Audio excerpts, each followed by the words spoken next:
إن الحمد لله ثم الحمد لله نحمده ونستعينه ونستهديه وعليه نتوكل ونتوب إليه ونعوذ به من شرور أنفسنا ومن سيئات أعمالنا من يهد الله فهو المهتد ومن يضلل فلن تجد له وليا مرشدا وأشهد أن لا إله إلا الله وحده لا شريك له وأشهد أن محمدا عبده ورسوله فصلوات الله تعالى عليه وعلى آله وصحبه أجمعين.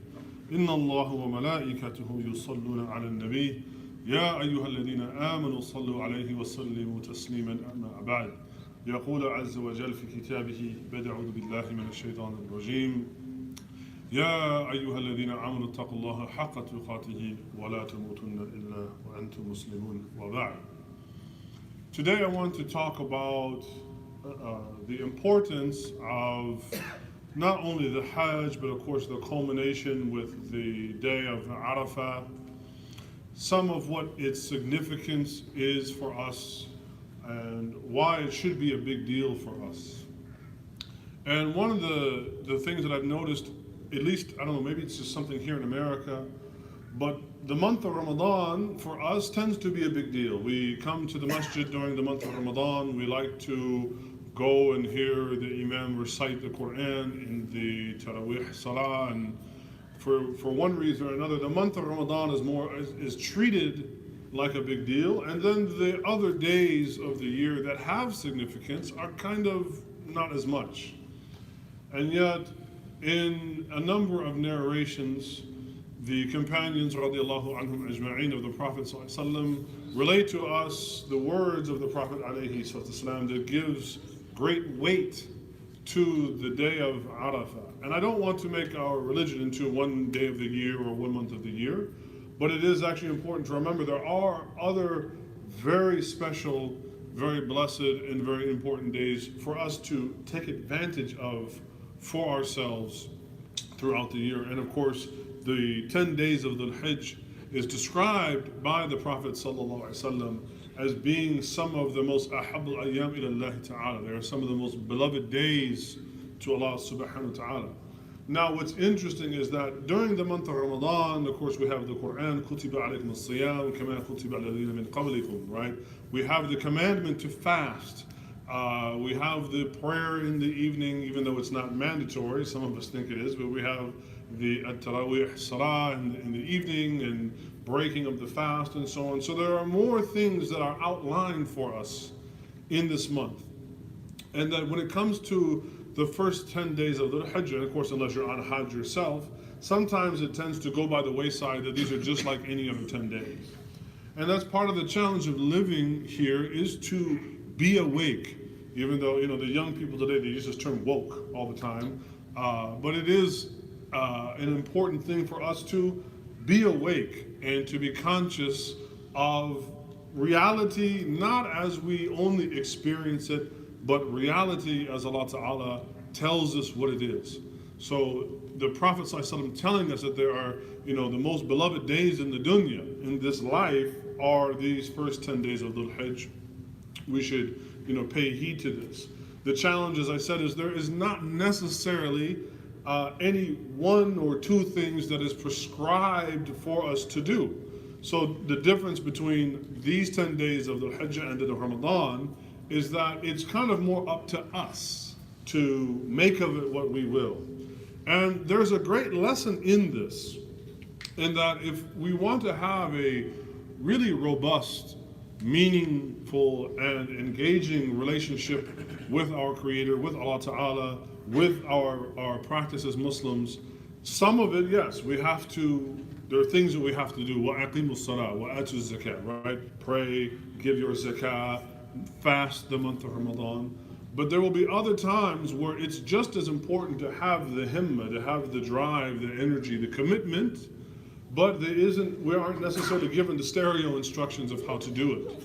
And this is good because it in some ways, it's like if you coddle your children too much, if you make up their bed for them every day versus telling them that they need to take that responsibility to themselves to clean the room, to make it up, well then, they're going to be a 30-year-old kid living at home with their parents in their basement and still not making up their bed, and their parents are still doing everything for them. This is a similar kind of issue where if we want to really have a meaningful engagement with our Islam, then we have to be willing to actually put in the work and do it ourselves. The other thing is to realize that most of our Islam is going to be about being an active participant and not being passive. I had a person come recently and they said, Imam, I don't cry when I pray, and I sometimes hear you recite the Quran and you cry when you pray, and I don't cry when I pray. Okay, maybe you don't cry when you pray.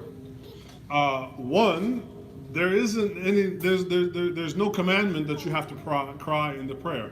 It might be something very nice that you would like to have, but if you don't cry in your prayer, it doesn't mean that your relationship with Allah Ta'ala is not real. It doesn't mean that your prayer isn't valid. However, you have to ask yourself, what maybe have you done to get that kind of response from the prayer? So when I asked them, I said, well, do you listen to music? And they shook their head. Yeah, I listen to music. And this wasn't about the, music is halal or haram argument, but I said, okay, you listen to music. Do you find it enjoyable? Yes. Why do you find music enjoyable? Right? Well, it has this nice sound. Okay, but what do you have to do other than press play to get a pleasant experience? You just sit back in your chair, your couch, whatever, put on your headphones, and it comes to you. You don't go to it. Well, the musician that's making the music has to spend years studying music and practicing, right? The musicians have to put in all the work. You just show up and passively experience it as something beautiful. The reality is many of us have this attitude towards our Islam. Oh, I don't cry when I'm in the prayer, or this and that. Okay, well, what have you done to get that out of it? It's like I want to have a dream body, but I don't go to the gym, and I eat, Snickers bars, and I eat hamburgers, and right. You can't complain about not getting a response if you don't put in the work. So I said, the reason why maybe I cry in the prayer is not because I'm some special human being, but I dedicated 30 years of my life to studying Islam. I dedicated 10 years of studying Arabic language and so on and so forth. So now when I go and I read the Book of Allah, it's my book that I read. I'm not reading anybody else's translation. I'm getting this feeling because I put in the work, and I'm not saying that I'm anybody special. But if you want to have it, then you got to be willing to put in the requisite sweat equity to get that out of it, which means you have to switch from being a passive participant to being an active participant. And this is very similar, I feel, to what we have with these 10 blessed days of the beginning of the month of Hajj, which is, okay, if I'm not on Hajj, it's just business as normal. I go to work, I come home. I'm not doing anything in particular, even though we know whatever you do that is good in this month is amplified. And there are some things that, yes, the Prophet ﷺ said, you can make tahleel saying La ilaha illallah and subhanallah, alhamdulillah, and Allahu Akbar, right? Or, visit some sick people, feed some poor people, read more Quran, do whatever, but become active. Don't complain about your Islam not being visceral and real to you, and only the Imam cries. Well, maybe the Imam cries because he's putting in work, right? What work are you putting in with your Islam? This is why you will hear me say all the time, read this book for yourself. I cannot read it for you. This isn't story time. You're not going to get on the mat and I'm going to give you milk and animal crackers. You have to read the book yourself, and you have to cultivate your own relationship with this. And perhaps over time, you will get that feeling.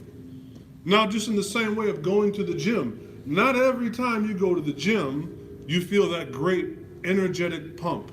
Sometimes it's just going to the gym because you know what the benefit is. And likewise, when we do things, whether it's praying, fasting, giving to charity, one, we must understand here in our minds and our hearts that it's not about what we feel from it, but it's about what Allah Ta'ala feels from it. So when I'm getting up and I'm praying and I'm tired in the morning, or I only got 2 hours of sleep, or whatever it is, maybe that Fajr prayer isn't the most wonderful, enigmatic, Fajr Salah, but I know what it means to Allah. So I have to then place what it means to Allah over what it means to me. This is a lot of what spirituality is. It's not about your feelings, it's actually about your Lord's feelings. Does Allah Ta'ala like it? Does He dislike it? Will he be happy if I do it? Not, am I happy doing it? Which isn't to say that you don't want to have those feelings, but we have to be careful at the hierarchy of things. Am I putting that or not? But also, we see in the culture that we live in, it's not, all of our values are not necessarily reflected to us. And there's actually a set of ayat that deal particularly with this, with some verses in the Quran where Allah talks about al-yawma, right? He says, وَلِيَسْيَ الَّذِينَ كَفَرُوا مِن دِينِكُمْ فَلَا تَخْشَوْهُمْ فَخْشَوْنِ. Right? He said, as on this day, right? On this particular day, this is the verse that connects us with the day that I perfected for you your religion, the day of Arafah, essentially, right? That the non-believers, right, they have kind of given up, right? They've accepted that you're going to be Muslim. So maybe you should accept. If Allah Ta'ala is saying that the kuffar have accepted that this is what you're going to believe and not go away, maybe you should actually accept it. And this is what? Don't fear them. Don't fear them. Fear me. Have khashya. Have some reverence and fear of me. So part of it is don't worry that, we don't have a big Eid celebration, or my school doesn't have something for Muslim kids. Okay, if you really want those things, you can either make hijrah and go somewhere else, or if you're going to live here, then you're going to have to get about the business of making your life meaningful to you. We have to get off of this Islamic welfare system where we complain all the time, but we're not builders. We're not the ones that are making it happen. It has to be meaningful to us. Part of that, Allah Ta'ala says what? Don't worry about those people, worry about me. And then he continues by saying, and we know this famous verse, Al-Yawm akmaltu lakum dinakum. This day I have completed for you your deen, your religion. Wa abnantu lakum, right? And that I have completed, right, my ni'mah, my favor upon you. So the beautiful thing about Arafah, especially for those who maybe haven't been to Hajj or you don't really quite understand, right? It's this returning again to the things that really matter. The beautiful thing about Arafah is there's so many stories and things connected to it. Part of it, it's our origin story. Allah is saying, what? In the end, I have completed for you your way of life, and it's called Islam, and this is a favor that I've given to you. Right? Atmamtu lakum, that I have completed ni'mati alaykum. I have completed this favor for you. And I have chosen for you as your religion Islam, as your way of life.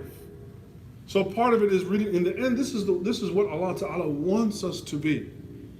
But in the story before this also that took place in the same place, because Arafah isn't so much of a day as it is a place. We say you fast the day of Arafah, but actually Arafah is more of a place than a time.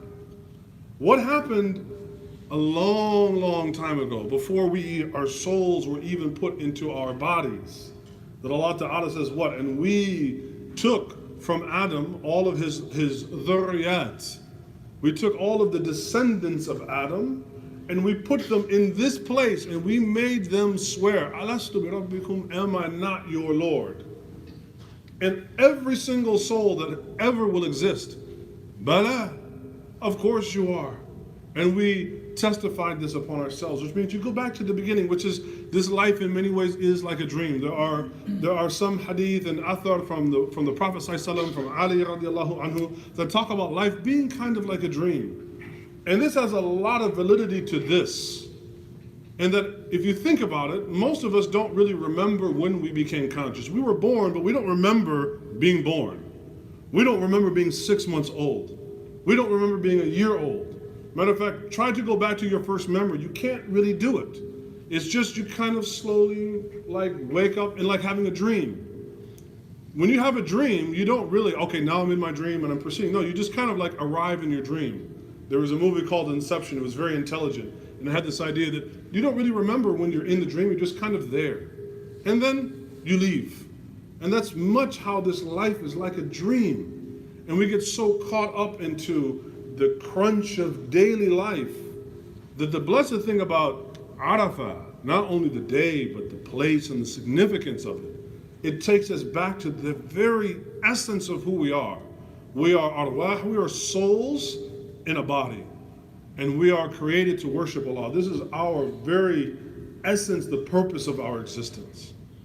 So on this day, on these 10 days leading up to this great event, don't just treat these like any other 10 days of the month to, like, sit around and, just do or go about your life. No, this is significant.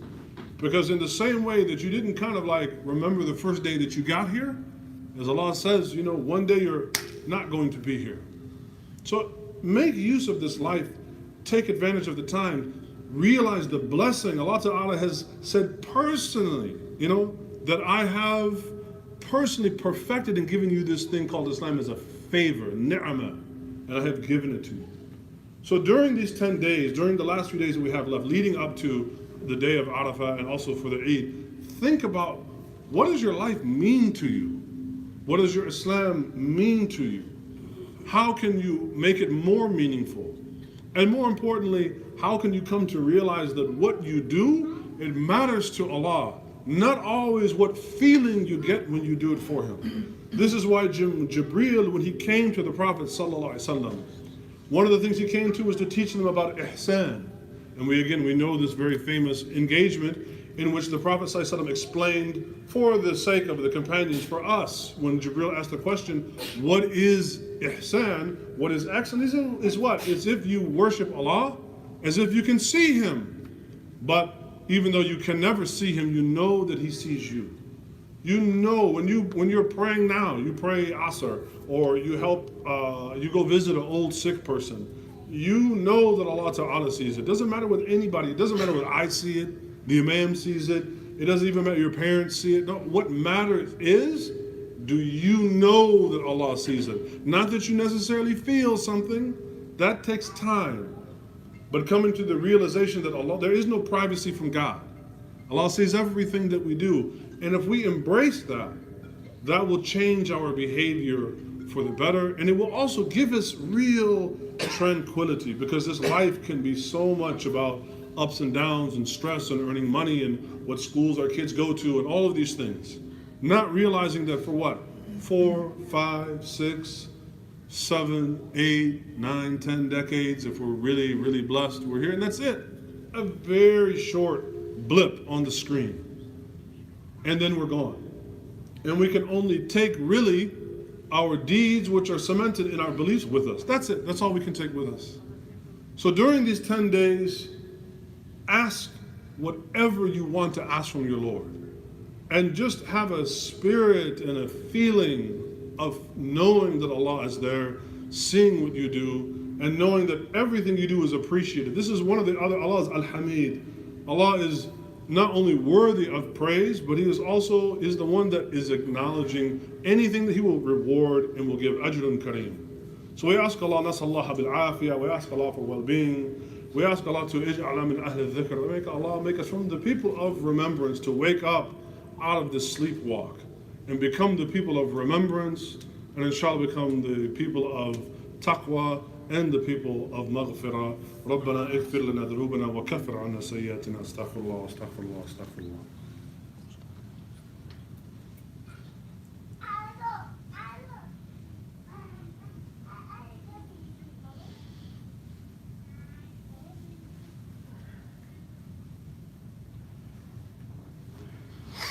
الحمد لله حمدا كثيرا طيبا مباركا فيه والصلواته والسلامه على نبيه الشريف وعلى آله وصحبه أجمعين وبعد. Likewise, there's a beautiful verse, and many of us will know this, right? وَمَن يَتَّقِ اللَّهِ, right? For the one that has taqwa for Allah, right? يَجْعَلْ لَهُ مَخْرَجًا. He will make for that person a way out, a makhraj, right? Like a way to get out of whatever you're in, whether you're, a bad job, health, whatever. And most importantly, you want to have a good exit from this life. We tend to think of, يَجْعَلْ لَهُ مَخْرَجًا, that Allah will make a way out from him from, just simply a bad situation. No, it's true. Because actually, this verse is at the beginning of Surah Al-Talaq that's talking about divorce and other things. But it's also, what's the final exit? It's the grave. The grave is the exit out of this life. And we want to have the best possible exit out of this life. That will come, as we said, from Zakaria, from Suleiman, from the Anbiya, that demonstrate to us how knowing how Allah appreciates what we do is greater than how we feel from it. Because we're human beings. Human beings are not consistent, right? We are not always 100% on. Therefore, expecting every single time you pray, it's going to be meaningful. Every single time you pray, you're going to cry. Trust me, it doesn't happen even for those of us whose job, like my job is to be Muslim, right? You're just Muslim. My job is to be Muslim, right? I don't cry every single time that I pray, right? And it's not a show. Sometimes I do, and sometimes I'm at home, right? Sometimes I'm at home crying, and people are like, "Oh man, is he okay? Oh, he's in there doing his thing." It happens and it doesn't happen. Don't become overly obsessed with your feelings towards doing things, but become cognizant. Become aware that, you know what? Allah is appreciative of it and will give me a reward. And this is a good thing to do. And that it will be part of وَيَجْعَلْ لَهُ مَخْرِجًا. This will be part of giving me the best exit, which is ultimately for leading this life. So we ask Allah Ta'ala to really wake us up. And with your children, especially with young people, don't let these 10 days be just like any other day. That's one thing this culture doesn't like. It doesn't want people to pay attention to anything other than really not just making money, because they don't want you to make money. They want you to spend it. So the only reason why they want you to make money in this culture is that they want you to spend it on something so that somebody else, can be rich. And it's just like that little wheel you see the hamster runs on, right? Don't become so concerned with this that you forget that there is another reality over everything, right? It might just be Monday, for instance. This culture for some reason has a weird thing about Mondays. But this Monday is going to be what? The day of Arafah, right? It's going to be one of the most beloved days that if you fast the day, as the Prophet ﷺ says, what? That sins from the previous and even in the next year will be forgiven. Now you talk about mercy. Allah is already acknowledging, look, I know you're not perfect. I know that you're going to make mistakes. I know you're going to go back and do that thing again that you promised me you weren't going to do. You're going to break your promise to me. And I have this day set aside that's, I got you. Right? That's what يَجْعَلْ لَهُ مَخْرِجًا. Right? Allah has a way out from our anxieties, from our concerns. But part of that will really come from a day in and day out thing with this. If it's something that you only do, right? If you have an anxiety relationship with Allah, I pray with Him when I'm broke, when I'm sick, when my mom dies. If you only have that relationship with Allah Ta'ala when you're anxious, then that's a lot of how your Islam is going to be, and that's not how it works. You're going to feel like, maybe it doesn't work. One interesting academic, he said one of the reasons why political Islam has so failed in the Muslim world and has caused so much devastation in the minds of the Muslims is because they tried to create these Islamic political institutions that when they failed, whether they gave it their best shot or corruption, whatever it was, the people didn't see it as a political institution failing. They saw it what? Islam failed. Therefore, be very careful of how you play with your feelings with your Lord. And that, yes, those can be cultivated over time.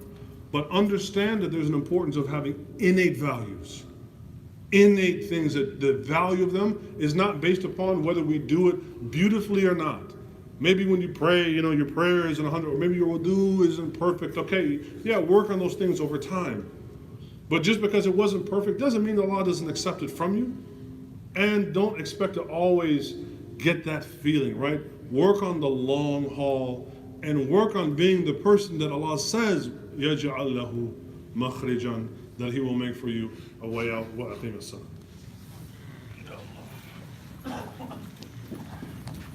Allahu Akbar, Allahu Akbar.